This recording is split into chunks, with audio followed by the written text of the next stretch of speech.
আক্তার ভাই, আপনাকে দিয়ে আমি প্রথম আলোচনাটা শুরু করি। ডিম আগে না মুরগি আগে, সাবজেক্ট এরকম হয়। এখন আপনি কি বাংলাদেশের বর্তমান শাসন ব্যবস্থা, একটা গণতান্ত্রিক পন্থা একটা নির্বাচন হয়েছে, আমিও মনে করি আমার প্রধানমন্ত্রীর নাম তারেক রহমান। আমার আমার আমার এক্ষেত্রে আমার কোনো বিতর্ক নাই, এটা নিয়ে আমি বিতর্ক করছি না, কারণ একটা দেশের প্রধানমন্ত্রী one at a time. So এই মুহূর্তে বিএনপি সরকার চালাচ্ছে, আমি ধরে নিলাম Tarique Rahman. What is the difference between the tenure of Hatina Sheikh এবং Tarique Rahman? What is the difference? ধন্যবাদ মিল্টন ভাই, আপনার এই বহুল আলোচিত বহুল প্রচারিত অনুষ্ঠানে আমাকে নিমন্ত্রণ দাওয়াত করার জন্য। প্রথমে আমি সালাম দিলাম, আসসালামু আলাইকুম। আপনার দর্শক শ্রোতাদেরকে সালাম জানাই, আসসালামু আলাইকুম। যে যেখানে আছেন ভালো থাকবেন, সুখে থাকবেন, শান্তিতে থাকবেন।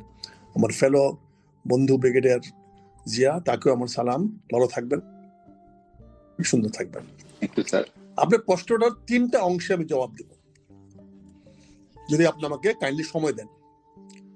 প্রথম কথা, জুলাই বিপ্লবের আগে যে কোটা বিরোধী আন্দোলন হয়েছিল, আমি সেটা প্রকাশ্যে বিরোধিতা করেছি। কারণ একজন মুক্তিযুদ্ধ হিসাবে আমি মুক্তিযোদ্ধার কোটা বিলুপ্তির আন্দোলনের সঙ্গে একমত হতে পারি না। আমারটা লেজিটিমেট কিনা, আমারটা ন্যায্য কিনা, তার চেয়ে বড় কথা হলো আমার দায়বদ্ধতা আছে আমার মুক্তিযোদ্ধাদের প্রতি।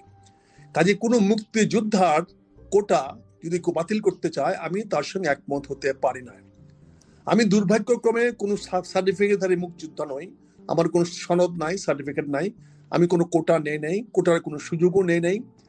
এবং even brigadier Zia will bear me out, 2 years seniority দেওয়া হয়েছিল আর্মিতে, তারও বেনিফিশিয়ারি আমি নই। কারণ ওইটা সুযোগ নেওয়ার অবস্থা হয় নাই। আমি মেজর হিসাবেই চাকরি থেকে ইস্তফা দিয়ে চলে আসছি। না আসলে হয়তো 2 years বেনিফিট আমার গায়ের উপর চেপে যেত, হয়তো তার বেনিফিট আমি পরবর্তীতে, কারণ আমি মেজর পর্যন্ত প্রমোশন হইতে আমার 2 years সিনিয়রিটি প্রয়োজন পড়ে নাই। হয়তো 2 বছর আগে লেফটেন্যান্ট কর্নেল হওয়ার জন্য হয়তো প্রয়োজন পড়তে পারতো, কারণ ওইটা একটা সময় ছিল, কিন্তু আমি নেই নি। তারপরে আমি বলছি, আমি কোন অবস্থাতে মুক্তিযোদ্ধার কোটা বিরোধী আন্দোলনকে সমর্থন করি নাই। এটা তৎকালীন টেলিভিশনে প্রকাশ্যে আমি বলেছি এবং আন্দোলনের সময় বলেছি। আমার সঙ্গে অনেকে বিতর্ক। জি আচ্ছা, ঠিক আছে, আপনি মুক্তিযোদ্ধা, আপনি আমি 3টা অংশে বলছি তো, 3টা না ভাই, না না, আমি আমরা যদি আপনি সব ভাই না, আক্তার ভাই, আপনারা যদি মানে প্রত্যেকটা আমাদের টক শোতে আমাদের ফরম্যাটিং এ একটা সমস্যা হয়, মানে আমরা যদি 3 মিনিট 4 মিনিট একটা ব্যাখ্যা করতে যাই, তাহলে ইন্টারঅ্যাক্টিভ আলোচনাটা থাকেন। এখন আপনি আমাকে একটা বলছেন, এরপরে আপনার সাথেই আমি কথা বলতেছি, আমি জিয়া সাহেবের কাছে যাচ্ছি না, আপনার কাছেই থাকবো। আপনি বলছেন আপনি সমর্থন করেন। আমি এটাকে আমি আর 2টা লাইনে শেষ করে দিচ্ছি, আমি 2টা সেন্টেন্স আমি শেষ করে দিচ্ছি। কিন্তু পরবর্তীতে এটা উইটনেস আছে, সবাই সাক্ষী আছে। আমি আক্তার ভাই, আপনার কথা আমরা শুনতে পাচ্ছি না।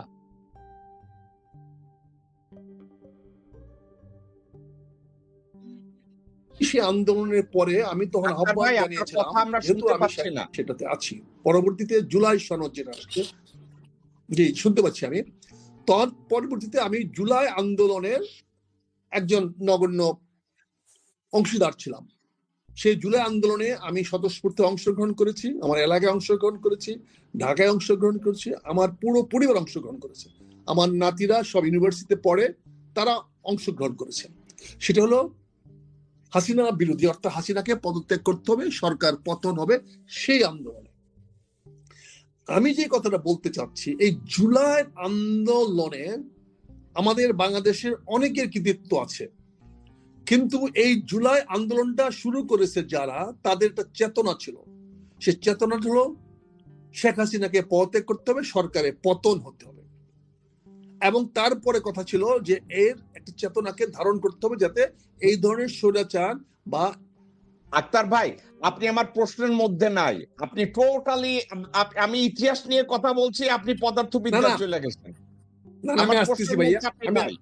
আমি আসতেছি।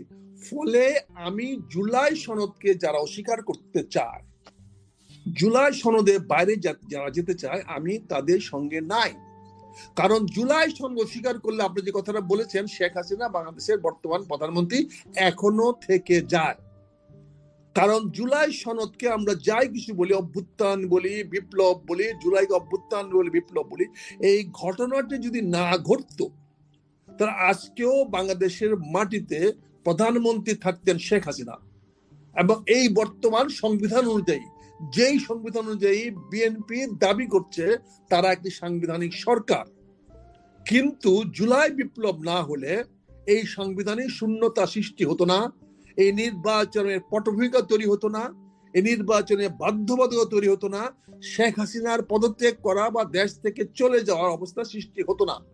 তার মানে এখনো শেখ হাসিনা বাংলাদেশের প্রধানমন্ত্রী থেকে যেতেন। জুলাই বিপ্লব না হলে এই সরকার আজকে ক্ষমতায় আসতে পারত না।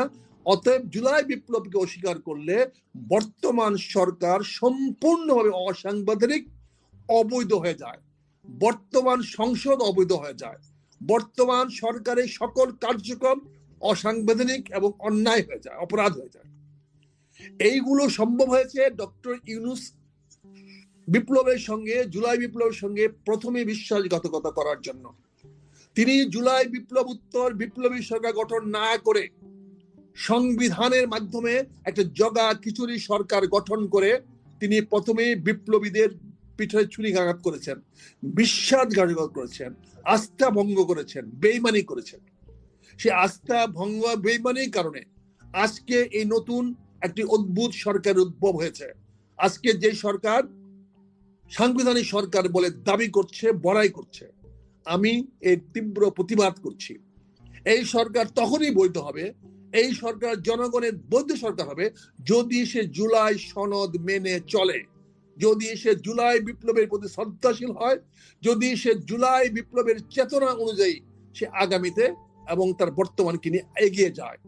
এ না হলে আমি আপনার মতো বলবো যে এখনো বাংলাদেশের বৈধ প্রধানমন্ত্রী, আমাদের বিদ্যমান সংবিধান অনুযায়ী প্রধানমন্ত্রী, যেভাবে চুপ্পু এখনো রাষ্ট্রপতি, যেভাবে এখনো বাংলাদেশ সেনা বাহিনীর প্রধান যেন ওয়াকারুজ্জামান সেনা প্রধান, সে একই ভাবে শেখ হাসিনা এখনো বাংলাদেশের প্রধানমন্ত্রী। এটাতে আমার প্রতি আপনার অসন্তুষ্ট হতে পারেন, আমার প্রতি আপনারা অসন্তুষ্ট না, মোটেই আমরা আমার উপরে জেল জুলুম নির্যাতন নিয়ে আসতে পারেন, কিন্তু বাস্তবতা হলো জুলাই সনদকে অস্বীকার করলে শেখ হাসিনা বাংলাদেশের সাংবিধানিক প্রধানমন্ত্রী। ওকে ভাই, ঠিক আছে। আপনাকে আপনি প্রথম পর্যায়ে আসলে আক্তার ভাই, এবার আমি আর আপনি একটু ইন্টারঅ্যাক্টিভ আলোচনা করি। জি, আমার প্রশ্নটা ছিল, হাসিনার আমলে, হাসিনার পতনের আগের দিন পর্যন্ত, অর্থাৎ 4th of August 2024, আপনি কি মনে করেন কিনা যে ওই সময় স্বাধীন সার্বভৌম বাংলাদেশ ছিল? মানে আমরা লং ডিসকাশনে যাব না, এক কথায় যদি উত্তর দিতে চাই, এক কথায় উত্তর দিতে চাই, শেখ হাসিনার 15 বছর শাসন আমলে বাংলাদেশ কোনো অবস্থাতে স্বাধীন সার্বভৌম ছিল না। ওকে ভাই, অনেক মেহেরবানি আপনাকে। এইটার বিস্তার আলোচনাটা আমি আপনাকেই আবার করব। আচ্ছা, যদি আপনি আগস্টের 4 তারিখে 2024-এ অথবা হাসিনা শাসন আমলের পুরো সময়টাই বাংলাদেশ স্বাধীন ও সার্বভৌম ছিল না, চমৎকার উত্তর দিয়েছেন। এবার প্রশ্ন, আপনি এই মুহূর্তে তারেক রহমান যেদিন থেকে বাংলাদেশের শাসনভার হাতে নিলেন, তারেক রহমান এবং বিএনপি, আপনি মনে করেন কিনা যে বাংলাদেশ স্বাধীন সার্বভৌম বাংলাদেশ? এখানে আমার মনে করার দুইটা প্রি কন্ডিশন আছে ভাইয়া, ইফ ইউ ডোন্ট মাইন্ড আমাকে এলাও করতে হবে। দুইটা প্রি কন্ডিশন হলো, এই বর্তমান সরকার জনগণের সুষ্ঠু নির্বাচনের মাধ্যমে নির্বাচিত হয়েছে, এতে কারো কোনো সন্দেহ নাই, কারো কোনো প্রশ্ন নাই। কিন্তু নির্বাচনটা অনুষ্ঠিত হয়েছে জুলাই সনদের ভিত্তিতে, জুলাই বিপ্লবের ভিত্তিতে। যদি বর্তমান সরকার জুলাই বিপ্লবকে ধারণ না করে, জুলাই বিপ্লব অনুযায়ী সরকার পরিচালনা না করে, যদি জুলাই বিপ্লবের বা সনদে যে প্রতিজ্ঞা করার কথা ছিল, যে শপথ দেওয়ার কথা ছিল, সেই শপথ গ্রহণ না করে, তাহলে এক বাক্যে বলতে হবে এই সরকার বৈধ নয়, এই সরকার বিপ্লবোত্তর সরকার নয়। আর বিপ্লবোত্তর সরকার অন্য কোনো দেশের আনুকূল্য ছাড়া, অর্থাৎ বাংলাদেশের সার্বভৌমত্ব স্বাধীন রক্ষা করে এই সরকার টিকে থাকতে পারে না। যেহেতু এই সরকার বর্তমানে বাংলাদেশের জনগণের আস্থা এবং বিশ্বাসের উপরে তথা জুলাই বিপ্লবের উপরে নির্ভর করে ক্ষমতায় থাকছে না। যেমন ডক্টর ইউনূস তার যত কিছু অপরাধে থাকুক, কিন্তু তার ক্ষমতার ভিত্তি ছিল জুলাই বিপ্লব। সে যে 18 মাস ক্ষমতায় ছিল, সেটা ছিল জুলাই বিপ্লব, এবং 18 মাসটা সে প্রমাণ করতে পেরেছে বাংলাদেশ সার্বভৌম এবং বাংলাদেশ স্বাধীন। কারণ সে কোনো বিদেশিদের কথায় চলে নাই। তার ইচ্ছা ভুল থাকতে পারে, ভালো থাকতে পারে, সঠিক থাকতে পারে, কারো কাছে খারাপ মনে হতে পারে। আমিও তার অনেকগুলোর সঙ্গে একমত নই, অনেকগুলোর সঙ্গে তার কট্টর বিরোধিতা করি, কিন্তু তার শাসনামলটা প্রমাণ করে যে বাংলাদেশের জনগণের সার্বভৌমত্ব ছিল। কারণ জুলাই বিপ্লবের ফসল ছিল ডক্টর ইউনূস এবং তার সরকার। ফলে জুলাই বিপ্লব মানে হলো স্বাধীন সার্বভৌম বাংলাদেশ। জুলাই বিপ্লবের মূল চেতনাই হলো কোন বিশ্বের কোন দাদা, অন্য কোন লোক বাংলাদেশের উপর খবরদারি করবে না। বাংলাদেশ স্বাধীন সার্বভৌম হিসেবে থাকবে, সবার সঙ্গে ইতিবাচক বন্ধুত্বপূর্ণ সম্পর্ক থাকবে, যার যার স্বার্থ রেখে সবার সঙ্গে ভালো সম্পর্ক থাকবে। এটাই ছিল জুলাই বিপ্লবের সনদ বা জুলাই বিপ্লবের চেতনা বা জুলাই বিপ্লবের মূল ধারণা। কিন্তু যারা এটার সঙ্গে বেইমানি করবেন, যারা এটা থেকে সরে যাবেন, তাদেরকে অবশ্যই কোনো বিদেশি শক্তির কাছে নত থাকতে হবে, কোনো বিদেশি শক্তি ক্রীড়ক থাকতে হবে। ইতিমধ্যে আমরা 1 মাসের মধ্যে দেখছি আমাদের বিভিন্ন বিদেশি শক্তিরা বাংলাদেশের রাজনীতির উপরে ভর করছে, বাংলাদেশের রাজনীতিকে প্রভাবিত করার চেষ্টা করছে, যেখানে জনগণের মতামত মূল্য দেওয়া হচ্ছে না। সে অবস্থায় মনে করি বর্তমান সরকার আবারও সার্বভৌমত্ব স্বাধীনতাহীনতার দিকে হাঁটছে, এবং আগামীতে যদি আবার শেখ হাসিনার পুনরাবৃত্তি এখানে হয় অন্য কোনো নামে, অন্য কারো মাধ্যমে, অন্তত আমি আশ্চর্য হব না। ওকে, মেজর আক্তার, আপনি চমৎকার বলেছেন। আমি আপনার কাছে আসবো, আপনার এটার উপরে আমার ফলো আপ কোশ্চেন আছে, কিন্তু তার আগে আমি ব্রিগেডিয়ার জিয়া আপনার কাছে আমি একটা জিনিস জানতে চাচ্ছি। আক্তার ভাই, আপনার ফোনটাকে একটু অন অফ করেন, অফ করে আবার ব্যাক করেন। ওকে, ঠিক আছে, থ্যাংক ইউ। ওকে ওকে, জিয়া ভাই, আপনার কাছে একটা কথা জানতে চাচ্ছি। মেজর আক্তার সরাসরি বলেছে হাসিনা শাসন আমলে বাংলাদেশ স্বাধীন ও সার্বভৌম ছিল না। কেন ছিল না? বাংলাদেশ পরিচালিত হয়েছে ভারতের নীল নকশায়। সরাসরি, কোনো পরোক্ষভাবে না, প্রত্যক্ষভাবে। বর্তমান বাংলাদেশ এবং হাসিনার বাংলাদেশ তফাৎ কোথায়? আপনি কি তফাৎ দেখেন? প্রথম কথা হলো, দুই ব্যক্তি। হাসিনা এক ব্যক্তি ছিলেন, এখন প্রধানমন্ত্রী তারেক রহমান আরেক ব্যক্তি। সুতরাং এটা হলো মানে প্রধানতম পার্থক্য। এটা যেটাকে আমি বলবো ফিজিক্যাল ডিফারেন্স আর কি। আইডিওলজিক্যাল ডিফারেন্স হয়তো তাদের আইডিওলজিক্যাল ডিফারেন্স আছে কিনা আমি ঠিক জানি না, বাট আমি আমার দৃষ্টিকোণ থেকে আমি দেখি না আইডিওলজিক্যাল ডিফারেন্স এখানে। যে কারণটা হলো, ঠিক যে সমস্ত কাঠামো হাসিনা রেখে গিয়েছিলেন সেই কাঠামোকে ঠিক রাখা হয়েছে, এবং ঠিক একই আচরণ, একই পথে, সিম্পলি কপি পেস্ট যেটা বলি আমি, ঠিক উনি যা যা করেছেন ইনিও তাই করছেন। এখানে হয়তো কিছুটা মানে চাকচিক্য আছে, সুগার কোটিং আছে। এই আমি প্রোটোকল নিলাম না, আমি পুলিশ দাঁড়া করাচ্ছি না, আমি আপনার হাত নাড়ছি রাস্তায় চলতে চলতে, ঠিক আছে না? এইটা, দ্যাট ইজ দ্য ডিফারেন্স। এর বাইরে তেমন কোনো কিছু ডিফারেন্স আমি দেখি না। কারণ আপনি যদি কোনো ডিফারেন্স না দেখেন, তাহলে তো আমরা এক কথা মেজর আক্তার যেটা বলছে আমরা ওইটাকেই কোট করতে পারি। তাইলে হাসিনা যেভাবে স্বাধীন সার্বভৌমত্বকে, স্বাধীনতা এবং সার্বভৌমত্ব এবং চেতনা এবং বাংলাদেশের অস্তিত্ব যেভাবে বিলীন করে রাষ্ট্র চালিয়েছে, তাহলে তো তারেক রহমান এবং বিএনপি করছে, স্রেফ অ্যাড হয়েছে কিছু চাকচিক্য। আচ্ছা, না এখানে আরেকটা জিনিস আছে, সেটা হলো শেখ হাসিনা মানে খুবই মানে জঘন্য শাসক হতে পারে, কিন্তু শেখ হাসিনা কিন্তু যখন সংসদে দাঁড়াতো সে কিন্তু তার নিজের বলে দাঁড়াতো। তার তার যে সমস্ত কথাবার্তা সেটা অন্য কারো উপরে ডিপেন্ড করতো না। যদি করে থাকতো সেটা সে তার অফিসে হোমওয়ার্ক করে আসতো, কার কাছ থেকে কি তথ্য নিবেন সেটা সে দিত। কিন্তু এখন দেখা যাচ্ছে সংসদে কিন্তু আমাদের সংসদ নেতা যিনি, তার কিন্তু ভূমিকা নাই, সে হয়ে গেছে একটা। আপনি কি বলতে চাচ্ছেন বর্তমান সংসদ নেতা উপনেতার ভূমিকা পালন করছে, অথবা না, সহকারী উপনেতাও না, উপনেতাও না, সংসদ নেতা তো নাই, উপনেতারও নাই, উপস্থিতি নাই। সেখানে আরেকজন ব্যক্তি প্রমিনেন্স পেয়েছে এবং সেই সবার ভূমিকা পালন করছে। সেও উপনেতা, সেও সংসদ নেতা, কিন্তু তার নিজের যে কাজ সেটার মধ্যে কিন্তু সে নাই, ওইটার মধ্যে সে ব্যস্ত না। He is busy in performing the role of, মানে প্রধানমন্ত্রীর রোল এবং উপপ্রধানমন্ত্রীর রোল পালন করছেন, কিন্তু স্বরাষ্ট্রমন্ত্রীর রোল তিনি পালন করছেন না, ওখানে নাই তিনি। কারণ একটাই, সেটা হচ্ছে উনি বিএনপির কাছে, বিএনপির অ্যাকচুয়ালি সমস্ত সংসদ সদস্য যারা আছে তাদের কাছে উনি প্রমাণ করতে পেরেছেন উনার গালগর্ব বক্তব্য দিয়ে যে উনি একমাত্র জ্ঞানী ব্যক্তি, আর বিএনপিতে আর কোনো দ্বিতীয় কোনো জ্ঞানী ব্যক্তি নাই, যিনি নাকি এই সংবিধান, নিয়ম কানুন বা স্পিরিট, গভর্নেন্স, যাই বলেন আপনি, সুশাসন, এগুলির উপরে কোনো কথা বলতে পারে। আমার কাছে মনে হচ্ছে বিএনপি একটা সিম্পলি একটা, কি বলবো আমি, এটা অজ্ঞদের দলে পরিণত হয়েছে। সেখানে এখন পর্যন্ত আপনি সংসদে আর কোনো দ্বিতীয় ব্যক্তিকে দেখেন নাই যে কিনা ফ্লোর নিয়ে সে এই সংবিধান সংক্রান্ত বিষয়ে ব্যাখ্যা দিতে পারে। এমনকি আইন মন্ত্রীরও কোনো অবস্থান নাই, যিনি নাকি সংবিধানের সবচেয়ে বেশি ব্যাখ্যা দেওয়ার ক্ষমতা থাকার কথা, তিনিও নাই কিন্তু। তো তাহলে তারেক রহমান সাহেব ওখানে আছেন কি জন্য? ওনাকে যদি পুরো দলকে যদি সালাউদ্দিন সাহেবই পরিচালনা করেন, তাহলে তার মানে এখানে আরেকটা বড় ডেফিসিয়েন্সি হলো, শেখ হাসিনার দলে শেখ হাসিনাই ছিলেন বাঘ আর বাকি সব ছিল ছাগল।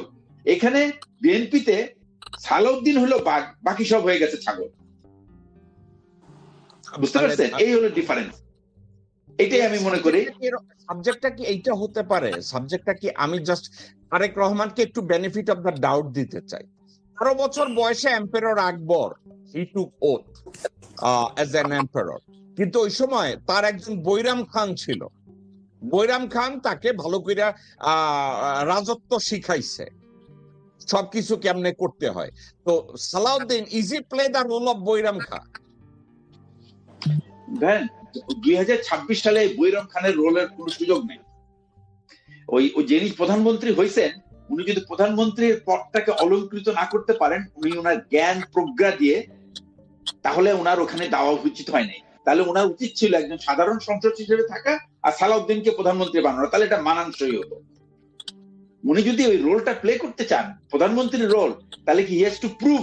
এবং এটা কি হচ্ছে, প্রতিদিন কিন্তু মানুষ চোখে আঙ্গুল দিয়ে দেখাচ্ছে দ্যাট হি ইজ এ, কি বলে, একটা ফাঁপা বস্তু আর কি, একটা এমটি পট। এই এমটি পটের তো দরকার নাই। আপনাকে প্রধানমন্ত্রী হলে প্রধানমন্ত্রীর রোলটাকে আপনার পালন করতে হবে, উনাকেই হলো, উনিই দিতে হবে। উনি ফাইনাল কথা উনার হইতে হবে। সংসদের শেষ কথা কিন্তু উনার, স্বরাষ্ট্রমন্ত্রীর না। স্বরাষ্ট্রমন্ত্রী শুড স্পিক অ্যাবাউট অনলি স্বরাষ্ট্র বিষয়, তার তো সংবিধানের দায়িত্ব নেই। এখন আমরা যা দেখলাম প্রজ্ঞাপন, সে সংবিধানের তো সে স্বরাষ্ট্রমন্ত্রী তো আছেই, সে সশস্ত্র বাহিনী বিভাগের রিপ্রেজেন্ট করবে, প্রতিরক্ষা মন্ত্রণালয় রিপ্রেজেন্ট করবে এবং প্রধানমন্ত্রীকে রিপ্রেজেন্ট করবে। তাহলে ওখানে উপপ্রধানমন্ত্রী, উনি যে সংসদ উপনেতা, এই যে মির্জা ফখরুল সাহেব, উনি কি, উনার কাজটা কি? তাহলে উনি কি প্রধান, তার মানে উনিও প্রধানমন্ত্রী হওয়ার যোগ্যতা রাখেন না। তার মানে উনি এখন এই যে সালাউদ্দিন সাহেব, উনি জুলাই স্পিরিট বুঝবে কিভাবে? উনি কি জুলাইয়ের কিছু জানেন নাকি? উনি তো 9 বছর ছিল আরামে, উনি জুলাই সম্বন্ধে কোনো আইডিয়া আছে? উনি তো শেখ হাসিনার যে অত্যাচার, নিপীড়ন, নির্যাতন, ওটা তো উনি 1 ইঞ্চিও উনি পান নাই। উনি তো নিজেকে এবং ওই ভারতীয় গোয়েন্দা সংস্থার সাথে উনি সমঝোতা করে উনি চলে গেছেন ওই পারে। আর পুরো পুরো ঝড়ঝাপটা যা চালিয়েছে সেটা হলো বিএনপির মাঠ কর্মীরা। আজকে আমি আমার একটা কলিগ, নাম হলো ফ্লাইট লেফটেন্যান্ট হারুন, আমি হারুনকে চিনি। খালি শুধু ফ্লাইট লেফটেন্যান্ট হারুন না, বাংলাদেশ সেনাবাহিনীর অনেক অফিসার, আমি অন্যদের কথা বাদ দিলাম, তারা দিনের পর দিন, এমনও ছিল অনেক অফিসার সোমালিয়াতে পালিয়ে গেছে অত্যাচারের ঠেলায়, তারা সর্বস্ব হয়ে গেছে। কিছু কিছু অফিসার তাদের কোনো জায়গা নাই, তো তাদের কোনো জায়গা নাই। এই হারুনের কোনো জায়গা নাই। হারুনের মতো লোক বহুবার জেলে গেছে। আমার আর এক কলিগ ওয়াহেদ সাহেব, যিনি এখন লন্ডনে নির্বাসিত, উনি কিন্তু 5 মাস জেল খেটে জেল থেকে কোন রকমে মুক্তি পেয়ে দেশ থেকে পালিয়ে গেছে। এরা কিছু না, এই সমস্ত সালাউদ্দিন এরাই দে হ্যাভ বিকাম হিরো। এই যে হাবিবুন নবী সোহেল 451টা মামলা খেয়েছে, 451টা মামলা খেয়েছে, উনার অবস্থানটা কই? এই খায়রুল কবির খোকন, নাজিমউদ্দিন আলম, এরা তো সব জেলেই ছিল। ওরা তো বাইরে ছিল, মাঝে মধ্যে আসতো বাইরে হাওয়া খাইতে, বাকি সময় জেলেই ছিল এই 17টা বছর। এছাড়াও বিএনপির হাজার হাজার লাখ, মিনিমাম 5 লাখ নেতা কর্মী, তারা ধান খেতে জীবন কাটাইছে পুরো 17টা বছর। তাদের অবস্থানটা কই? তাদের অবস্থান কি ওই কৃষি কার্ডের মধ্যে? তাদের অবস্থান কি ওই ফ্যামিলি কার্ড? এটাই কি তাদের পুরস্কার? আমার মনে হয় কি, এই বিএনপি তার এই যে সালাউদ্দিন সাহেবকে যে এখন বসানো হয়েছে, সালাউদ্দিন সাহেবকে খুব পরিকল্পিতভাবে বসানো হয়েছে বিএনপিকে একেবারে সমূলে ধ্বংস করার জন্য। ওকে, এবং ব্রিগেডিয়ার জিয়া, আপনি একটা কথা যা বলছেন, আপনার কোনো কথাকে আমি ডিনাই করি না, আপনার কথায় আমি বিতর্কও তৈরি করি না। এটা একটা কথা, সালাউদ্দিন সাহেবকে বসানো হয়েছে। আপনার কি মনে হয় সালাউদ্দিন সাহেবকে আরেক রহমান বসাইছে? না, আমি উদাহরণ দিচ্ছি একটা। সেটা হচ্ছে সালাউদ্দিন সাহেব দেশ থেকে তাকে উনি যে ব্যাখ্যা উনি দিচ্ছেন, উনাকে কে জানি ধরে নিয়ে গেছে, নেওয়ার পরে উনি গিয়ে দেখে উনি হঠাৎ করে নিজেকে আবিষ্কার করছেন ভারতে। তো সালাউদ্দিন সাহেব ভারতে যাওয়ার পরে উনি আইনি লড়াই লড়েছেন 9 বছর, 16 সাল থেকে উনি এই 25-24 সাল পর্যন্ত 8 বছর লাইনে লড়াই লড়েছেন। এবং সেই লড়াইয়ে উনি কোনো সফলতা দেখেন নাই। যেই শেখ হাসিনা 5ই আগস্ট চলে গেল, উনি 4 দিনের মধ্যে উনি সেই সফলতা পেয়ে গেল। 9 তারিখে উনি এসে হাজির হইল বর্ডারে। জিয়া ভাই, একটা কথা, আপনি এবং মেজর আক্তার দেশের বাহিরে বহুবার সফর করেছেন। ফর এক্সাম্পল, আপনি যদি কোনো দেশে অবৈধভাবে অনুপ্রবেশ করেন, দেশে ইনক্লুডিং ইউরোপ এবং আমেরিকা, যেমন আমেরিকার রুল অনুযায়ী আপনাকে যদি বর্ডার এন্ড কাস্টমস তারা যদি আপনাকে ধরে, আইন যদি আপনাকে ধরে, তাইলে আপনি যদি বলেন যে আমি ভুলে ঢুকেছি, আমি এই মুহূর্তে দেশ ত্যাগ করতে চাই, 48 to 72 আওয়ার্স এর মধ্যে তাকে প্লেনে উঠাই দিবে। আপনার কাছে টাকা না থাকলে টাকা দিয়াও দিবে। হ্যাঁ, কারেক্ট। ওখানে আইনি লড়াইয়ের কোনো দরকার নাই, স্কোপ নাই। হ্যাঁ, সালাউদ্দিন সাহেব কোন আইনি লড়াইটা করছে যদি আমাকে একটু বলেন, কোন আইনি লড়াইয়ের কথা উনি? আমি তো জানি না কি করছেন, কিন্তু উনি ক্লেম করছেন উনি আইনি লড়াই লড়েছেন। হ্যাঁ, কিন্তু সে কি এমন আইনি লড়াই লড়লো যে ওনাকে 9 বছর 8 বছর আটকে রাখলো, আর ঠিক হাসিনা চলে যাওয়ার 4 দিনের মধ্যেই উনি বাংলাদেশে সেই আইনি লড়াই শেষ হয়ে গেল এবং আইন হাজির হয়ে গেল। ব্রিগেডিয়ার জিয়া এবং মেজর আক্তার, আপনারা দুইজনে যদি বেয়াদবি না নেন, আমি সালাউদ্দিন কাদের চৌধুরীর একটা শব্দ উচ্চারণ করতে চাই, যে আমার যে নেতৃত্ব এবং গভর্নিং এর সবক বলা হচ্ছে, আমি তো চূর্ণ হইয়া গেলাম। মানে আমার কথা না ভাই, এটা সালাউদ্দিন কাদের চৌধুরী হইছে। এখন এই সালাউদ্দিন নামের, আমি ওনাকে, নামটা অনেক বড় তো আমি অনেক সময় সংক্ষেপে ডাকি, ওনার নাম হচ্ছে সাউয়া, সালাউদ্দিন আহমেদ। তো এত বড় নাম না নিয়ে, এত সম্মানী মানুষ, আমি একটু সংক্ষেপে ডাকি সাউয়া। সাউয়া বলছে আইনি লড়াই করছে ইন্ডিয়াতে। As a matter of fact, বাংলাদেশের কোন নাগরিক যদি ভারতে যায়, সেখানে অবৈধভাবে যদি প্রবেশ করে, এই অবৈধ অনুপ্রবেশের জন্য কোনো আইনি লড়াইয়ের কোনো কিছু নাই। উনি ওখানে আবিষ্কার যদি করেও থাকে যে ওনাকে গুম করে ওখানে নিয়ে গেছে, তাইলে উনি পরের দিন উঠে বলবে, দেখো আমি এখানে ইচ্ছাকৃত ভাবে আসি নাই, বাই ফোর্স আমাকে এখানে আনা হয়েছে, আমাকে একটা ট্রাভেল পাস দাও, আমি বাংলাদেশে চলে যাই। End of the story. It may take 3 to 4 business day, maximum a week. ওনার 9 বছর লাগছে। সাবজেক্টটা এটা হইলো না যে হাসিনা শেখ 6 বছর রয় ট্রেনিং নিছে 77 সাল থেকে 81 পর্যন্ত, 76 থেকে 75 থেকে 81। তাহলে সালাউদ্দিন কি ঠিক একই কাজটা করেছে? না, 2 বছর বেশি নিছে ট্রেনিং। ও আচ্ছা, বুঝেছি।